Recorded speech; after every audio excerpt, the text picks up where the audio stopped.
Welcome back, everybody. Welcome back to the canyon. Welcome back to another State of the Canyon. Though, I mean, we know it's this much State of the Canyon. It's the rig breakdowns, and based on the numbers, if you're a numbers guy, I've been a baseball fan my whole life, so you get an obsession with numbers and statistics. So when it comes to my own channel, I get obsessed with numbers and statistics. If you're here, you are a Canyonite, because it's just y'all that are watching this. Nobody else stumbles into these. So let's get the stuff out of the way. It's Friday morning. It's the day that this video will go live. Screw the fact that time doesn't exist on YouTube. It rained almost all week, and when it wasn't raining, I wasn't here because I've still got one kid in high school, and it's spring break, so the wife took the whole week off from work. We went to the aquarium on Tuesday. That was nice. It rained all day Wednesday, save for about 3 hours.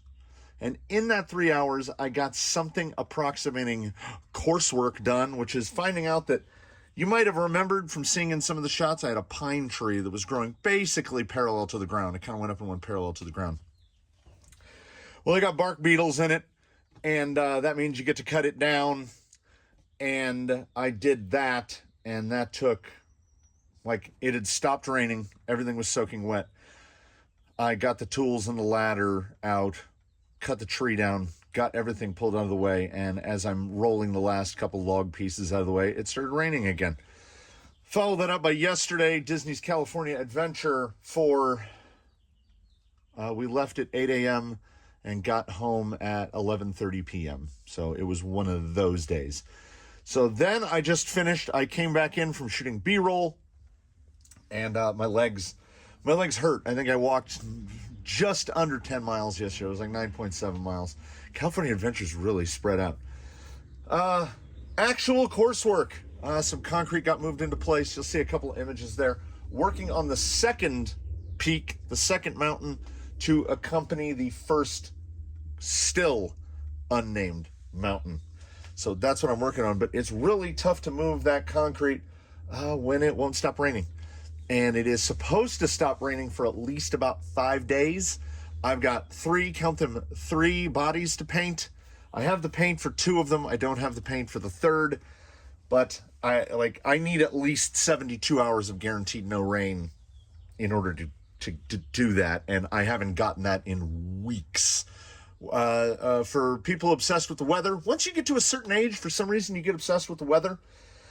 The area in which I live has a yearly average of right around 12 inches of rain. We get about a foot of rain in a year.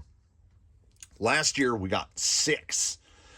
As a matter of fact, 6.28 is what we got for the whole year last year. So that was one of the drought years. This year, it is the end of March. I should mention that this is the State of the Canyon update for the 24th of March, which is rig breakdowns. And at this point in the year, we've gotten 17.5 inches of rain already. So it just won't stop raining. Now, I'm not going to get into any politicization of this about changes. This is the desert. I want to say 2017, we got 22 inches of rain that year. And then the next year we'll get 8, and then the next year we'll get 16. It's a desert. That's the way it is. I can't complain too much about rain. I do like the green. It helps most of the trees live, except the ones that get killed by the bark beetles. So we've got the 3. This is indeed, and for sure, the penultimate week of rig breakdowns. We're doing all but the last 2. There are actually 2 remaining after this. Next, I'll tell you right now, next week is the Colonel and the Doodlebug. And we'll see how far along the Doodlebug is by the time we get to next Friday. But this week, we lead off with the guy we work from. Basically, the way it kind of works is it's closest to the camera to furthest from the camera. So the guy that sits closest to the camera is effectively one of the newest residents of the canyon, Buffalo Bill, GMade GS02F Buffalo. Provided, as many things are to the canyon, by subscriber, loyal Canyonite, member, the guy who's getting a rig built for him, Shaker MT, sent me this in nearly very, very nearly complete format. We cleaned it up, and honestly, in Canyon terms, did very little to it. Put some alloy wheels on it, finished out the trim pieces, like putting the bumpers together, putting some shackles on it. I put the windshield wipers on. It was already painted. He came blue. Another loyal Canyon follower, Miata Commuter, sent me this antenna, which they had not used on their build, and I love this thing. It's fantastic. So underneath, there's not much to say. Also, I think what lends a lot to how great the GS02F is the no. I mean, we do all love no body pins. It is a little annoying to get to because SCX10 3-style, you gotta, the pins, there's 2 pins in the front, they go up under the bumper. You kind of lift and push. So the rear bumper actually incorporates the body mount, if you've never seen one, and then there's the front body mounts. So it's a very clever operation. You will see the heart of the system here, and as the B-roll for this guy comes up, you will see the power of the hot RC. I can never remember. I still have the box here on the bench.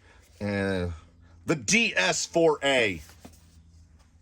Hey, look at that. The single-handed controller that I still assume is for boats.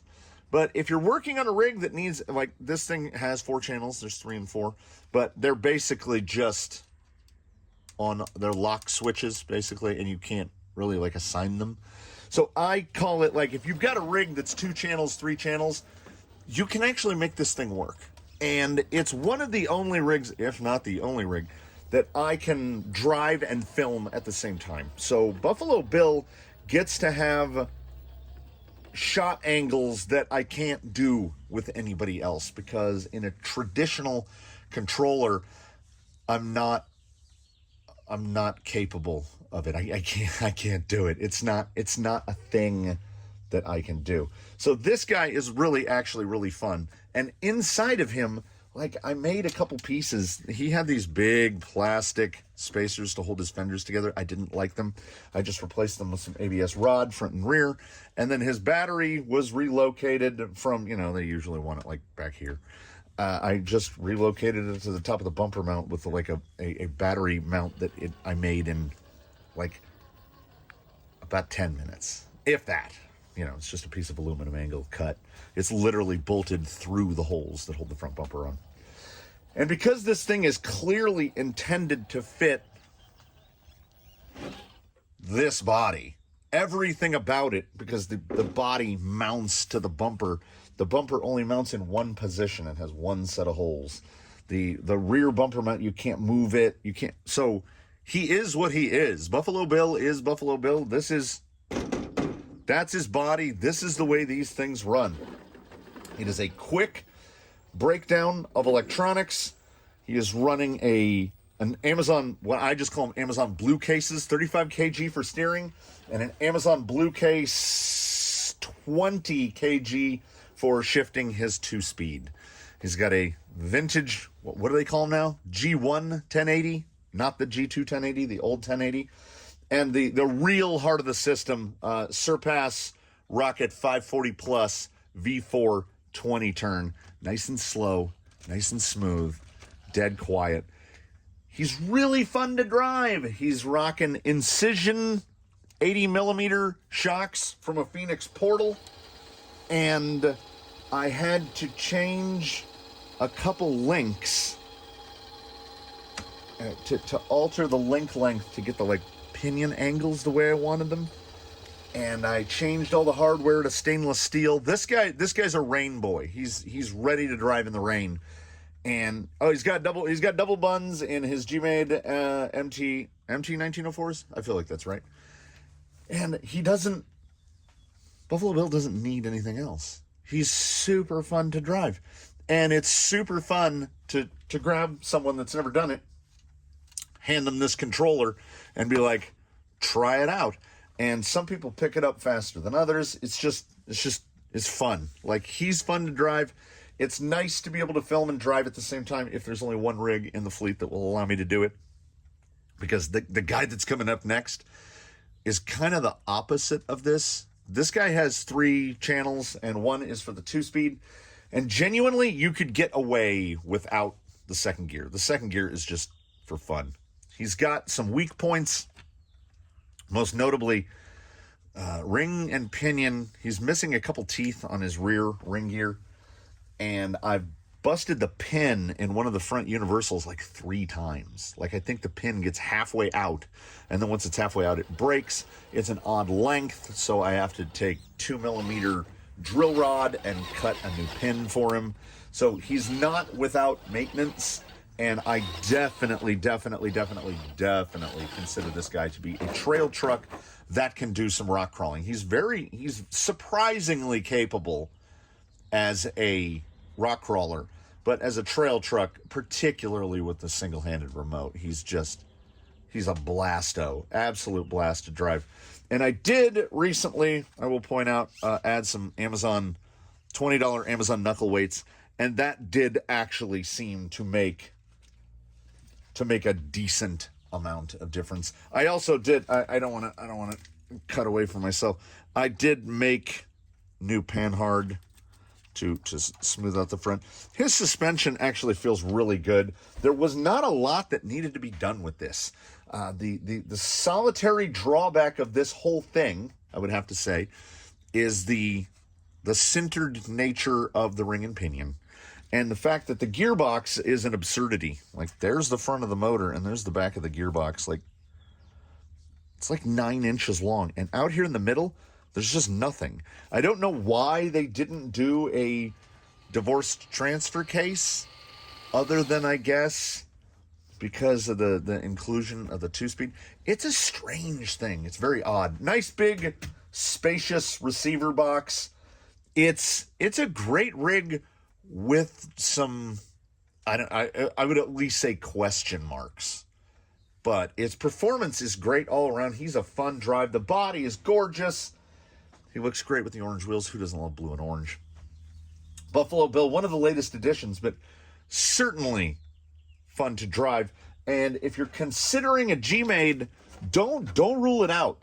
I mean, here in the U.S., the parts support and stuff for it is effectively non-existent.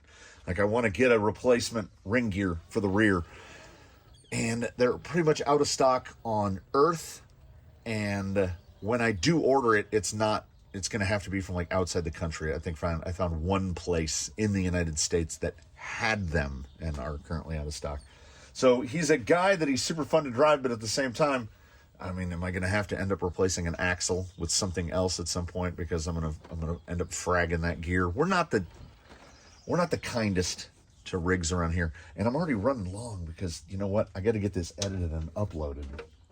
And who sits right next to Bill? Well, I mean, technically the garage is broken into 2 halves, 4 and 4, because it's made out of ultra lightweight MDF, and I had to build brackets, otherwise the thing was going to fall apart. So right next to him is something approaching the categorical opposite of Buffalo Bill. Something that started as an idea, right? The Tranquish, the VRX 410, winkily named, was built off of a VS 410 chassis. You know, like $100, you buy the VS 410 chassis kit. So I bought a VS 410 chassis kit and began to build, and a J Concepts tucked body, which when I painted this guy, what a debacle that was. I did not have a good time with the Mission Models paint. Here are the 2 colors that were used to paint him. Iridescent turquoise and color change green. And is that all solid? No, it's not. I did not have a good time with this stuff. It did not like me. We did not like each other. I ended up spraying it out of a car HVLP gun.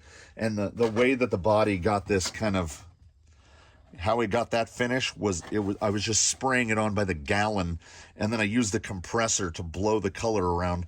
Then I backed it with white, and amazingly, I mean, it came out kind of nice. I wasn't doing patinas yet, or he would probably have a patina. So as he sits now is not how he sat when he was built. He was built around an Amazon Dig gearbox and TRX4 axles. because I had TRX4 axles, and I got the chassis, and I outfitted everything. And he was on Desert Lizards for the longest time, and then I built Blackjack, who you'll remember from a few weeks ago. And when I bought Blackjack, when I bought the Phoenix Slider, I just took his gearbox, put it in here, took the Amazon Dig gearbox from him, put it in Blackjack because I wanted to do the motor forward dig box. Anyway, if you remember that episode, if not, go back and watch that one. It's a couple weeks ago. He's on the cover. He's driving right at the thing. So a VFD twin went in here. So effectively what we have is a Phoenix. It's a Phoenix portal, but instead of Vanquish axles, it's got TRX4 axles. And that is the, and well, then all the links and the shocks and everything. But it's an erstwhile Phoenix. It's more Phoenix adjacent than it isn't. If we were to take something like, say, like this and slap this on here, then that's a Phoenix now. It just has different axles. And with the different axles, I don't know what it is. I had always assumed that portal axles have a 2-to-1 reduction. But this guy is slow. He is so slow. He is the definition of what a trail rig isn't. Top speed, wide open. I think he runs a 17-tooth pinion now. It's either a 17 or an 18. He can do like 3.5 miles an hour, between 3 and 3.5 miles an hour. This is a rock crawler. RC four-wheel drive Baja claws on the stock foams, and I hope at this point in my rambling B-roll has already been rolling.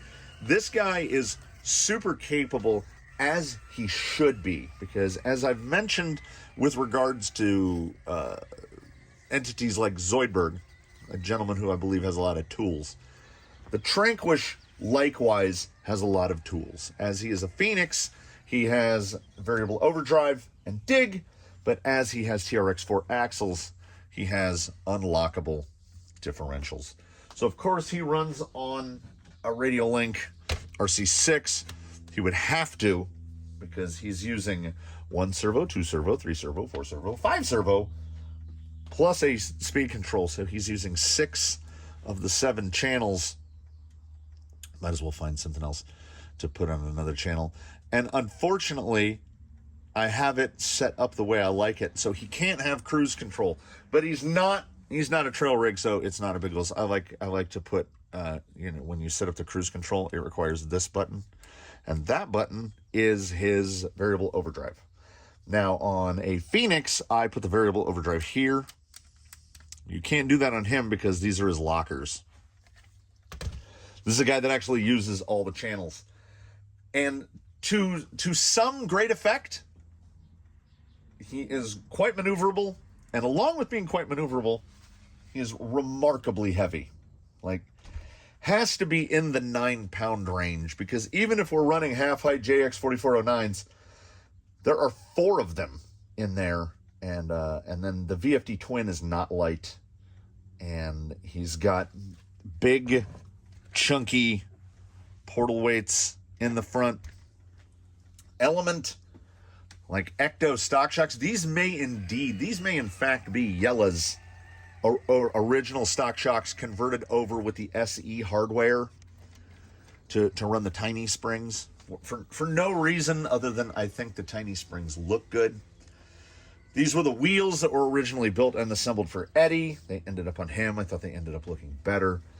Before I forget, he's running a Fusion SE 1800, which was pulled out of someone else and put in here. I can't even remember who.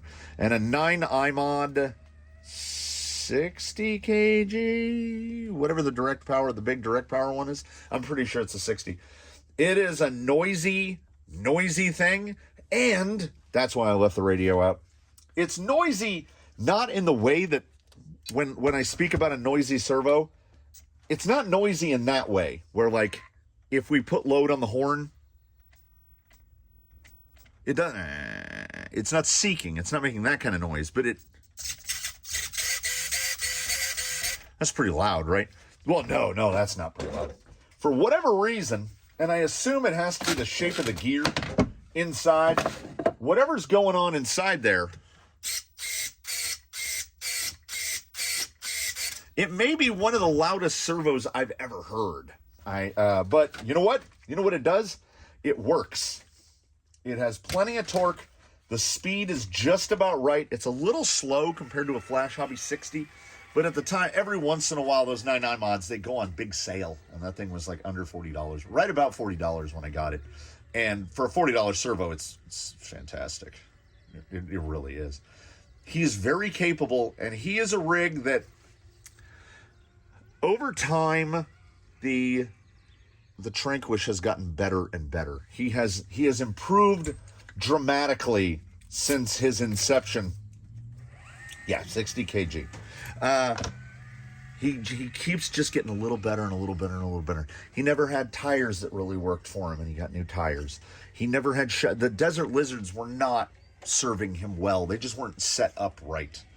And I grabbed these and put them on, and they had a lighter weight oil, and the springing was closer to what I needed.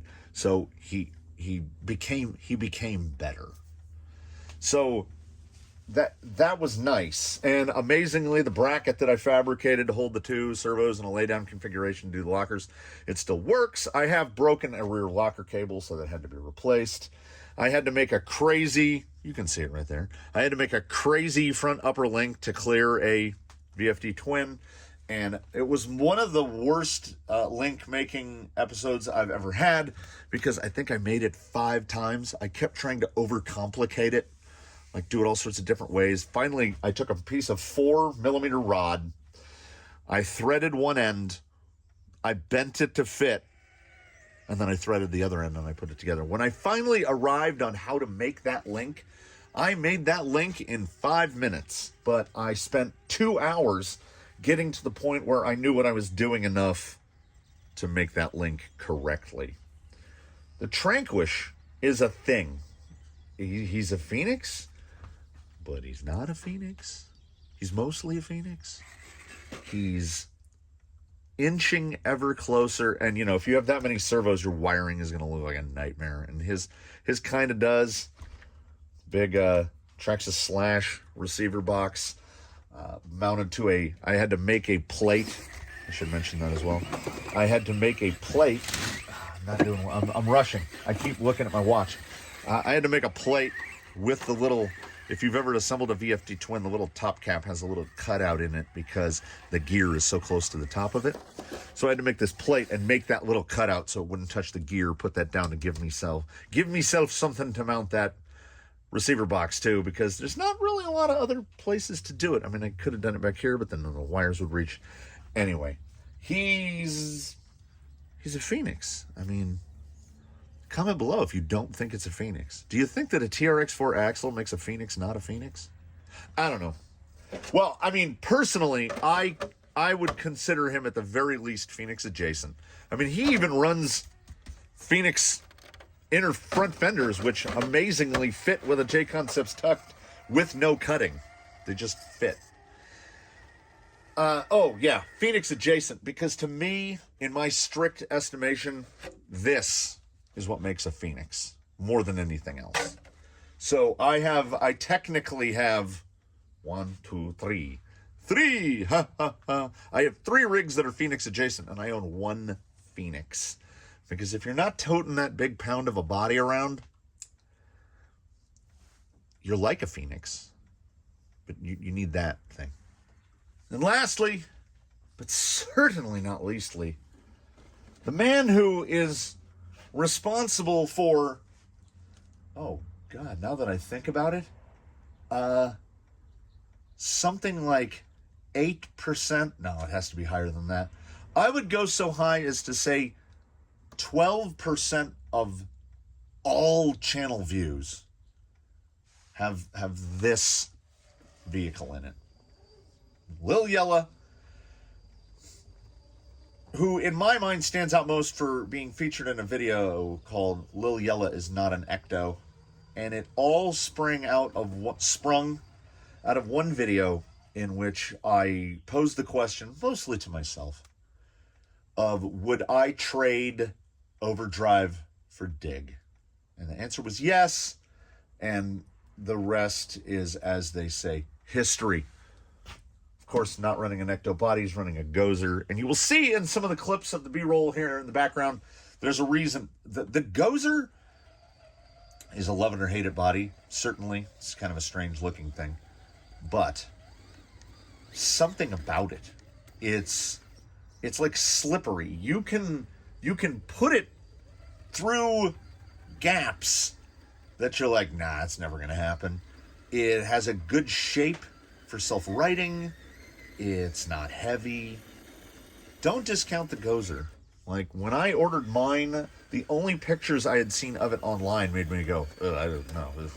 I don't like that. Got it. Basic, simple. It's black. He's black and yellow. He's Lil Yella. He's black and yellow. And it's great. And you can see, this dude has done some miles, and there is not a crack nor a tear in this body. I mean, the windows are all, you can barely see through them now, but. So what's inside Yella? Yella began as an Ecto RTR, and I think sitting there on Susan before you, I think what remains are, and I thought about this before, I think it's the guts inside the axles. Ring and pinions, universals and drive shafts, and that's it. That's all that remains. He's been upgraded to the hard parts, factory team parts, all the way around, all of them. When I built the Banana, which was built from a Gatekeeper kit, I basically just did straight swap overs. So I don't even remember if the axles were built. His original ring and pinions might actually be in the Banana, and these might be from the Gatekeeper kit. TRX 4 shocks with element springs, grays all around. Amazon Dig gearbox, one of my first Amazon Dig gearboxes, and it does not engage nearly as smoothly as it did when it was new, because it's one of the earlier batch ones. This might actually be the first Amazon Dig gearbox I ever bought, and I have like 6 now. A big part of his views are the jumble of consonants carbon fiber chassis, which was transformative for Yella in 2 ways. 1, he got better at a lot of things, and 2, he got worse at some things, because he is now, as I say, the opposite of the Tranquish. He is remarkably light. He's right around, he weighs about the same amount that the Doodlebug does, if you watched the Doodlebug episode 2 recently. Doodlebug, by the way, came in at 5.524 pounds. There's some errata for you. And this guy is right about that same. He is very recently switched over to 4S, so he runs an RS 500B servo and axle for the servo and SDRC. And I didn't have one charged, so all of the B-roll that you're seeing today, whatever's going on in the background, I can't even remember what it was, and I filmed it 25 minutes ago. It was filmed on an Ovonic 3S pack, because I didn't have any 4S. So I don't know if that helped or hurt him. I just know that I was having a lot of slippy tire issues, which leads me to believe that, and man, I'm all over the place right now. These are deep woods with squid inserts, with the wider squid insert, which is semi-specifically made for the deep woods. And I think he's too light for them now. So I think Yella was in a really good place in terms of wheel, tire, insert. And now I think we've removed so much weight, particularly unsprung weight, that he's not. And he has, does he have any added weight? No. He's running stock knuckles, stock everything. He's got a brass front diff cover and an aluminum rear diff cover, just because I wanted the rear one to match the front one. This was a guy that had gone through a lot of fabrication. I built the battery mount a couple times. The servo and axle mount is mine.